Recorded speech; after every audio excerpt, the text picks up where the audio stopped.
गर्वमै सिक्यो खुकुरी चलाउन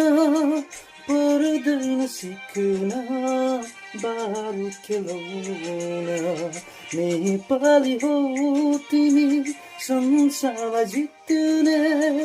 पर्दैन वनको काँडालाई तिखार्न अब खुकुरीसित कलम यो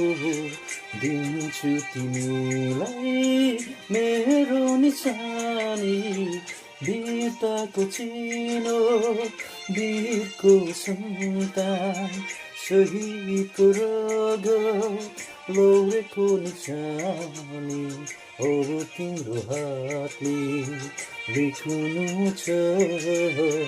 जुगुलै भुलेको हाम्रो कहानी वीरताको